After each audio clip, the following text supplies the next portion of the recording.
Thank you for joining us on our YouTube channel as we strive to get a more progressive voice of faith out to a larger audience. Our videos are mostly from the pastor at Community Christian Church in Springfield, Missouri, Dr. Roger Ray. We are always pleased to have feedback from our viewers.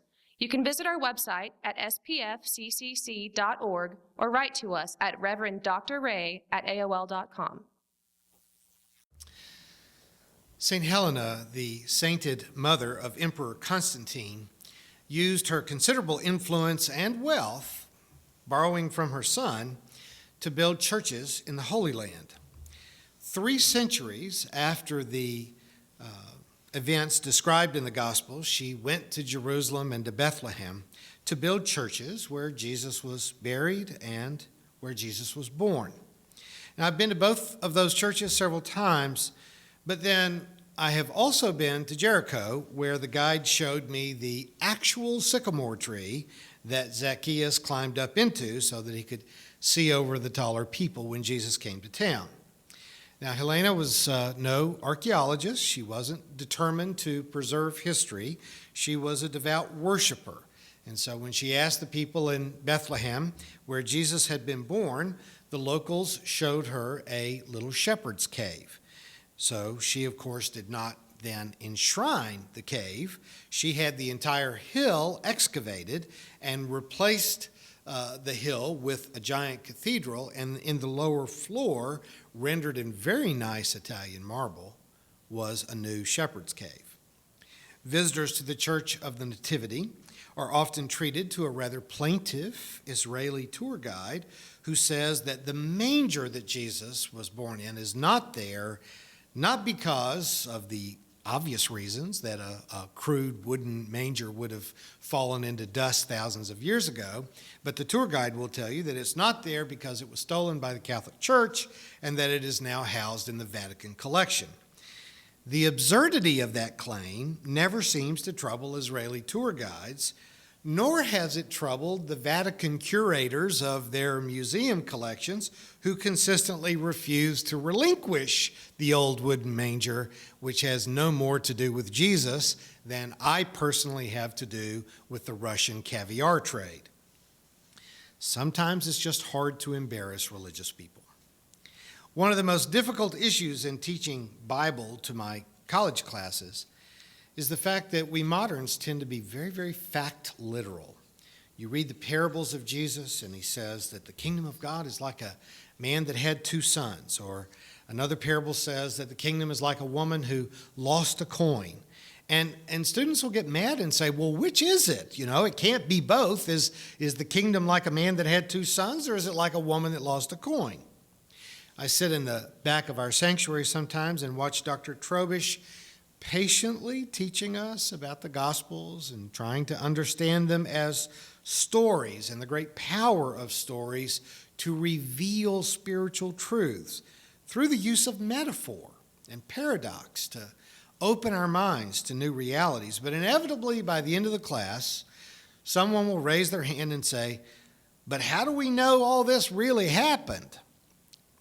And I was complimenting David for being much more patient than I am when it comes to answering questions like that.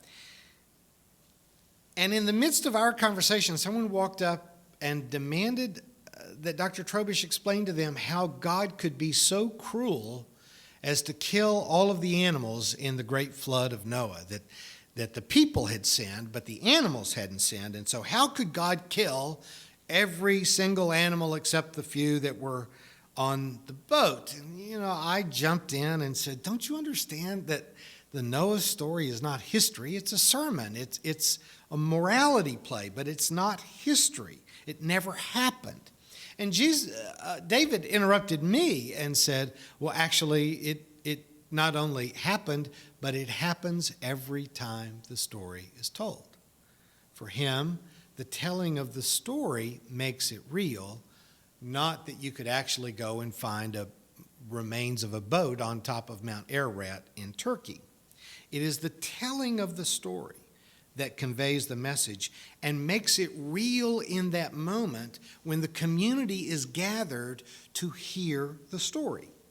When St. Helena went to Bethlehem, she was looking for the stable mentioned in Luke's gospel. And she had to make a choice, because in Matthew, the only other gospel writer that tells the story of the birth of Jesus, in Matthew, Jesus is born in a house. In Luke, Jesus is born in a stable. The two gospel accounts of the birth of Jesus have virtually nothing in common with each other except for the gender and name of the child. In Matthew, the Holy Family lives in Bethlehem, but they have to flee to avoid the slaughter of the innocents, and they end up settling in Nazareth for their safety because a new Herod had taken charge of the Galilee. In Luke, the family lives in Nazareth, but are compelled in the most unlikely manner. I mean, you don't do a census by telling people to go to another town and register. But in Luke, he contrives it in a way to make them go from Nazareth, where Jesus was clearly born and grew up, to Bethlehem. They both had reasons to set the birth in Bethlehem, but neither account is historically true. We have every good reason to assume that Jesus was born in and grew up in Nazareth, Jesus of Nazareth. Neither Mark nor John are interested at all in the geography or the circumstances of Jesus' birth, but Matthew and Luke, for very Jewish reasons, want to say that Jesus was born in Bethlehem to get him to be in the lineage of David. But Matthew and Luke don't compare notes with each other. The shepherds, the angels, the stable, the Magnificat, that's only in Luke. The Magi, the star, the flight to Egypt, that's only in Matthew. The one thing they have in common is that neither one of them is the slightest bit interested in the historical facts, because they are busy trying to tell an important story. And we're still wondering why the Vatican refuses to give the manger back to the Church of the Nativity in Bethlehem. The best way to kill a good story is to try to take it too literally. One of the great rallying cries of progressive Christianity is that we take the Bible seriously, but not literally. The question we should be asking is that if Matthew and Luke are not giving us the details of the historical event, then what are they giving us? What's their point? Why would they write a birth narrative that's not historical? And that is a good question. And that is the question you should always bring to a storyteller. What's the point? What's the moral of the story? What are you trying to tell us? Matthew is at pains, beginning to end, to tell the story of Jesus in a way that proves that he is the Jewish Messiah or King, anointed one. He begins his account with a long genealogy tracing Jesus through the family of Joseph back up to Abraham. And then he tells us that Joseph wasn't really the father of the child. It's like I said, Matthew doesn't really want to be disturbed with particular facts. Matthew is telling us a story, and we should show him the respect to be quiet and listen. Similar to Luke's version, Matthew's story is full of irony and paradox. Though Matthew will quote Old Testament texts repeatedly for the next 25 chapters after the birth narrative in chapter 2 to prove that Jesus was the Messiah, still he leaves all the Jews out of the narrative. No one in the temple was aware of the birth of Jesus. But there were some foreign astrologers who knew about it, and they traveled all the way across the wilderness to come and bring presents. Now, astrologers were anathema to the Jews. Practicing astrology was punishable by death, according to Deuteronomy 17. If you encounter anyone practicing astrology, you're supposed to take them outside the city gate and stone them to death. And yet Matthew, the most Jewish of New Testament writers, is still willing to slap traditional Judaism in the face and insist that it was these Gentile pagans, these astrologers, who knew about Jesus, but no good Jews did. There is a message of humility in this. As Michael Franti sings, God is too big for just one religion. That the Jews needed some humility in assuming that only they knew God. And Christians need to hear the echo of that, as do Muslims and Hindus. God is too big for just one religion. Matthew tells us a story of a Messiah who comes into the world, embraced by those who seek him, but endangered both by the institution of government and religion. The priests are indifferent, and Herod wants to kill him, so that Jesus is aided by members of another religion and then is forced to flee as a political refugee. If you let Matthew tell the story his way, you see how we Christians are always uneasy about institutional religion. And we're equally uncomfortable in the hallways of government power. We always look for Jesus among the refugees, among the illegal immigrants, among those who are running for their lives. Now, Luke tells his Christmas story with entirely different details, but hauntingly similar themes. For Luke, Jesus is born into poverty and suffers both indignity and rejection by government and religion within this short narrative. They're forced from their home in Nazareth by an oppressive, occupying government, and then once they're in Bethlehem, a very Jewish community, they are not even shown the dignity to be allowed to give birth inside. And we've heard all our lives that there was no room in the inn for them, but I'm inclined to think that Luke is saying something even more ironic than the fact that there was a no vacancy sign flashing out in front of the Days Inn. Because, ancient hotels didn't rent rooms.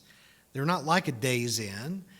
The inns of those days were just a big house, and most of them had one room with no internal walls on the lower floor, and then an upper room that was pretty insubstantial. You couldn't get very much weight in the upper room without falling through.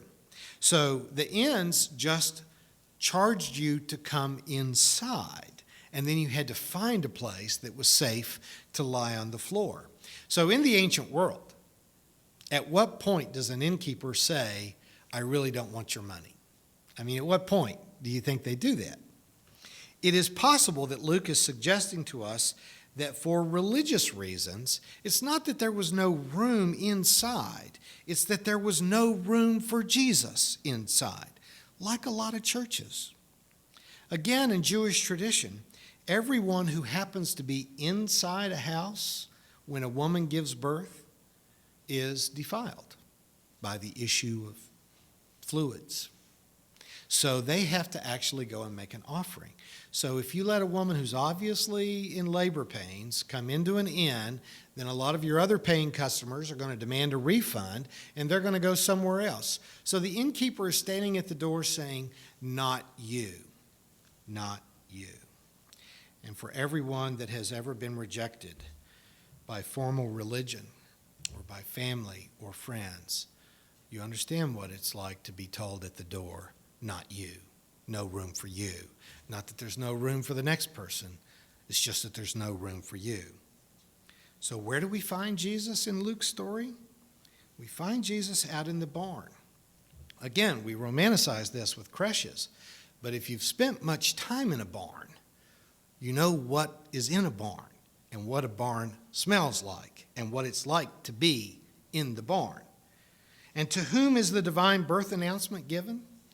Not at the temple, not at the palace, but to shepherds in the field. And we modern Americans have romanticized shepherds, but let me tell you, that's just not so, because being a shepherd was the real night cashier job at Walmart in those days. Sheep are smelly and they're stupid, and you have to watch them all the time. They get lost, they hurt themselves, they're easy prey for predators. Shepherds didn't get to observe the Sabbath. They were always unclean, literally and religiously. It was not the faithful Jews that took those jobs. It was the people that had already given up on religion, and religion had already given up on them, or they wouldn't have been shepherds. The angel appears to those people, the lowest of the low on the economic scale of Israel, and led those shepherds to a barn where Jesus is born. And that is a statement that we need to hear, that in our day we're more likely to find Jesus in a homeless shelter for runaway teens where some unwed teenage mother has just given birth to a baby than we are anywhere else. If you let Luke tell his story his way, you can appreciate why Jim Wallace says repeatedly that no one gets to go to heaven without 3 references from homeless people. The Jesus story is real. Every time you tell it, it's real. When we tell it, we bring good news to the poor, and we bring hope to those who are in despair. We shine a light into dark places. We promise justice to the oppressed, to the refugee, to the homeless, and to the unemployed. The story of Christmas is not the first cornerstone of organized religion. It's a story that begins our story of standing up to the government, of standing up to the church, of siding with the poor and the oppressed, of kicking at the darkness until it bleeds daylight. So Merry Christmas, my friends. Enjoy the story. You've been watching a progressive Christian video from the Community Christian Church of Springfield, Missouri. We encourage our viewers to donate to our efforts in feeding the homeless and hungry of our community. Write to us at Reverend Dr. Ray at AOL.com for more information.